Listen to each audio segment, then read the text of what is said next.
Hello guys, আমি last ভিডিওতে ওয়াহুয়ের থেকেও ভালো একটি অ্যাপ সম্পর্কে বলেছিলাম। তো আপনারা অনেকেই আমাকে অনেক প্রশ্ন করেছিলেন। তার মধ্যে একটি হলো কিভাবে হোয়াটসঅ্যাপ নাম্বার অ্যাড করতে হয় আর কিভাবে হোয়াটসঅ্যাপ ব্যান হওয়া থেকে বিরত রাখতে হয়। আমি আজকে আপনাদেরকে দেখাবো কিভাবে হোয়াটসঅ্যাপ অ্যাড করবেন এবং হোয়াটসঅ্যাপ ব্যান করা থেকে বিরত রাখবেন। বলতে গেলে আপনাদের হোয়াটসঅ্যাপ কখনো ব্যান হবে না। আগে আমি আপনাদেরকে দেখাচ্ছি কিভাবে হোয়াটসঅ্যাপ নাম্বার অ্যাড করবেন, তারপর বলতেছি কিভাবে হোয়াটসঅ্যাপ ব্যান হওয়া থেকে বিরত রাখবেন। আমি কমেন্ট বক্সে পিন কমেন্ট একটা লিঙ্ক দিয়ে দিচ্ছি, ওটায় ঢুকে আপনারা অ্যাকাউন্ট খুলতে পারবেন। অ্যাপটিতে ঢুকে আপনারা এখানে একটি স্টার্ট টাস্কের অপশন দেখতে পারবেন।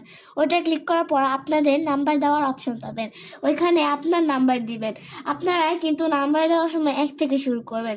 0 দিয়ে নাম্বার লিখলে কিন্তু আপনার হোয়াটসঅ্যাপে কোড আসবে না। আপনার নাম্বার দেওয়ার পর গেট কোডে ক্লিক করবেন। তারপর কিছুক্ষণ অপেক্ষা করার পর নিচে একটি কোড আসবে, ওটা কপি করার পর আপনার নোটিফিকেশন থেকে হোয়াটসঅ্যাপে যাবেন। তারপর সেই লিঙ্ক পেস্ট করে দিবেন, তাহলেই হয়ে যাবে। এখানে ক্লিক টু অপশন আছে, এখানে ক্লিক করলে আপনি দেখতে পাবেন আপনার নাম্বার অ্যাড হয়েছে কিনা। দেখতেই পাচ্ছেন এখানে আমার হোয়াটসঅ্যাপ নাম্বারটি অ্যাড হয়ে গিয়েছে।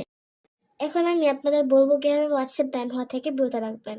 অনেকেই আছেন আপনারা যারা এই অ্যাপ এবং ওয়াহুতে দুইটাতেই হোয়াটসঅ্যাপ দিয়ে রাখেন। আপনারা যে কোনো একটাতে হোয়াটসঅ্যাপ দিবেন, দুইটাতে দিলেও সমস্যা নাই, কিন্তু যে কোনো একটাতে দেওয়া ভালো। সো আপনারা দুইটাতে না দিলে আপনাদের অ্যাকাউন্ট ব্যান হওয়ার সম্ভাবনা অনেক কম।